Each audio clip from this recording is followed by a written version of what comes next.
Mini London McCluskieganj प्रकृति की गोद में बसा ड्रीम डेस्टिनेशन आपका कर रहा है इंतजार। आइए अपने यादगार लम्हों को बिताइए ड्रीम डेस्टिनेशन में। राजधानी रांची से महज 50 किलोमीटर दूर आपका अपना ड्रीम डेस्टिनेशन। महाराष्ट्र में अब शिवसेना का नया किंग एकनाथ शिंदे बनेंगे। महाराष्ट्र में ऑटो चलाने वाले अब महाराष्ट्र की राजनीति को चलाएंगे। देखिए मुखर संवाद की खास रिपोर्ट। वो पहले रिक्शा चलाता था, लेकिन अब उद्धव ठाकरे को हटाकर शिवसेना को चलाना चाहता है। वो जिसका चेला है उससे बाला साहब ठाकरे भी डरते थे, लेकिन अब चेला बन गया है महाराष्ट्र की राजनीति का सबसे बड़ा किंग। एक वक्त था जब महाराष्ट्र में पत्ता भी शिवसेना के इशारे पर हिलता था, लेकिन अब महाराष्ट्र की सड़कों पर रिक्शा चलाने वाला एक शख्स शिवसेना को अपने इशारे पर चला रहा है और महाराष्ट्र का मुख्यमंत्री बन सकता है। मजदूर हो, चाय वाला हो या फिर रिक्शे वाला, किसी की किस्मत को कोई मुट्ठी में कैद नहीं कर सकता। हर इंसान को अपना रास्ता खुद बनाना पड़ता है। आज अगर बाला साहब ठाकरे भी जिंदा होते तो कहते कि ये लड़का तो मुझसे भी बड़ा सियासत का सिकंदर निकला। पहले चाय वाला भारत का प्रधानमंत्री बना, अब ऑटो रिक्शा चलाने वाला महाराष्ट्र का नया मुख्यमंत्री बन सकता है। उद्धव ठाकरे की मुख्यमंत्री वाली कुर्सी के चारों पहिए हिलाने वाले 58 साल के एकनाथ शिंदे की कहानी महाराष्ट्र के सतारा जिले से शुरू होती है, जहां एक गरीब परिवार में पैदा हुए एकनाथ शिंदे का बचपन बड़ी ही तंगहाली और मुश्किलों में गुजरा। परिवार इतना गरीब था कि 2 वक्त की रोटी मिलना भी मुश्किल था। एकनाथ शिंदे जब 16 साल के हुए तभी घर की जिम्मेदारी उठा ली और मुंबई की गलियों में रिक्शा चलाने लगे।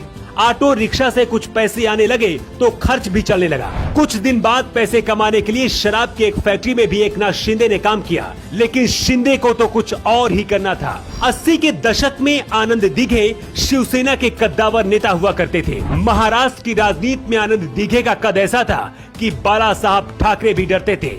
शिंदे ने आनंद दिघे को अपना गुरु बना लिया और 1980 में शिवसेना में शामिल हो गए। शिवसेना और महाराष्ट्र के अंदर से एकनाथ शिंदे को मुख्यमंत्री बनाने की मांग उठ रही है, लेकिन एक वक्त ऐसा भी था जब शिंदे ने राजनीति छोड़ने का फैसला कर लिया था। 2 जून साल 2000 की तारीख शिंदे की जिंदगी का सबसे डरावना दिन था। ये वही तारीख है जब एकनाथ शिंदे अपने 11 साल के बेटे दीपेश और 7 साल की बेटी शुभदा को लेकर सतारा गए थे। दोनों बच्चे बोटिंग करना चाहते थे, लेकिन इसी दौरान बोट पानी में डूब गई और शिंदे की आंखों के सामने ही दोनों बच्चे पानी में डूब गए। यही वो दौर था जब शिंदे ने राजनीति से दूरी बना ली थी और शिंदे गहरे सदमे में चले गए थे, लेकिन शिंदे के गुरु आनंद दिघे ने राजनीति से अलग नहीं होने दिया। एकनाथ शिंदे गरीब परिवार में पैदा हुए। मेहनत की एक रोटी की कीमत क्या होती है ये शिंदे समझते हैं, क्योंकि जिस महाराष्ट्र में शिंदे आज मुख्यमंत्री के दावेदार बन गए हैं, इस शहर की सड़कों पर कभी रिक्शा चलाया करते थे। सड़क पर सोने वाले और रिक्शा चलाने वाले का दर्द क्या होता है ये शिंदे समझते हैं। एकनाथ शिंदे जब किसी से बात करते हैं तो सामने वाले को उनकी आंखों में सच्चाई दिखती है और यही सच्चाई एकनाथ शिंदे की ताकत है। शिंदे 2004 में पहली बार विधायक बने थे। इसके बाद शिवसेना और महाराष्ट्र की राजनीति में अंदर ही अंदर शिंदे का पावर बढ़ता रहा। 2012 में जब बाल ठाकरे की मौत हुई, उस वक्त शिंदे शिवसेना के सबसे बड़े नेता के तौर पर देखे जा रहे थे, लेकिन परिवारवाद की वजह से शिवसेना पार्टी विरासत में उद्धव ठाकरे को मिली। उद्धव ठाकरे जब मुख्यमंत्री बने, इसके बाद से एकनाथ शिंदे के खत को गिराया जाने लगा। एकनाथ शिंदे समझ चुके थे कि शिवसेना पार्टी नहीं परिवारवाद का शिकार हो गई है और उनके लिए जगह नहीं बची, इसीलिए अपना रास्ता खुद बनाना पड़ेगा।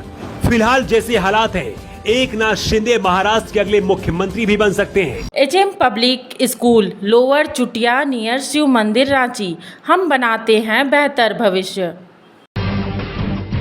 जब टूटती है आस, जब थकती है सांस, जब रूठते हैं अपने, मुंह मोड़ता है जमाना, जब अंगड़ाई लेता है संकल्प, फिर बनती है कहानी, बनते हैं अनमिट निशान।